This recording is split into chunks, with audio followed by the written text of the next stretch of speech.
La dernière fois, on vous a parlé de pourquoi on voulait révolutionner l'industrie du meuble. Et la question qui n'a pas été vite répondue, c'est comment.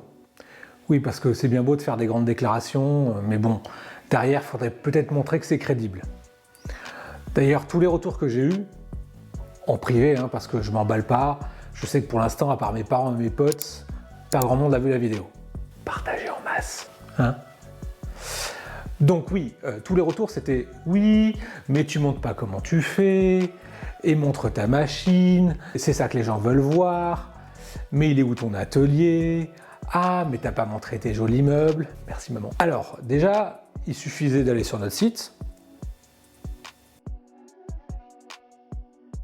des meubles sur mesure, en design paramétrique, avec une CNC. Fin de la vidéo, au revoir.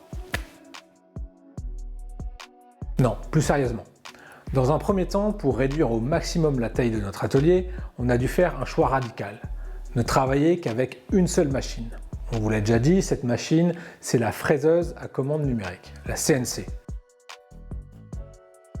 Ça paraît hyper compliqué comme ça, mais en fait, c'est assez basique. On a une broche, un outil rotatif puissant, sur lequel on met une fraise, un outil de coupe, en gros, et ça se déplace sur 3 axes, donc X, Y et Z. Enfin, en fait, dans ce sens-là. Et ça va venir usiner la matière, ou la découper si vous préférez. Le tout commandé par ordinateur. Enfin, le tout commandé par moi, qui commande l'ordinateur. Pour résumer, on peut découper les formes qu'on veut. La seule contrainte, on peut travailler que des panneaux, des grandes planches. Alors ça limite bien sûr le choix des matières, mais c'est le prix à payer pour cette liberté. Travailler uniquement des panneaux présente par contre un avantage certain.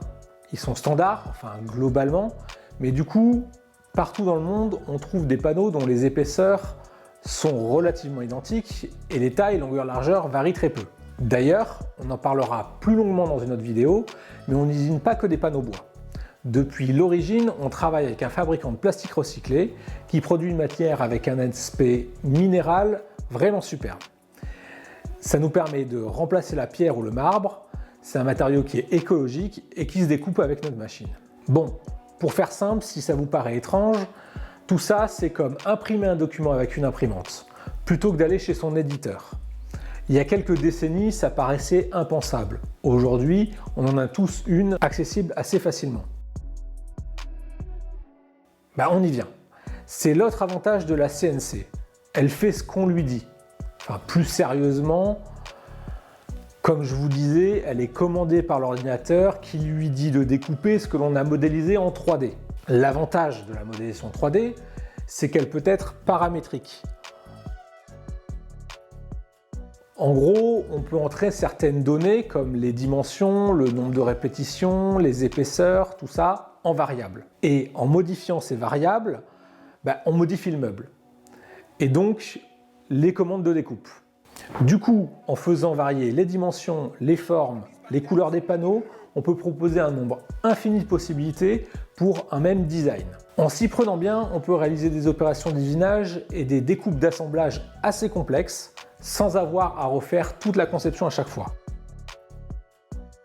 Alors non, après la découpe, il reste l'assemblage, le collage, le ponçage, la finition avec l'huile, le vernis, etc. Ces tâches-là, elles sont bien trop complexes pour être réalisées par des robots, surtout à l'échelle de micro-usines.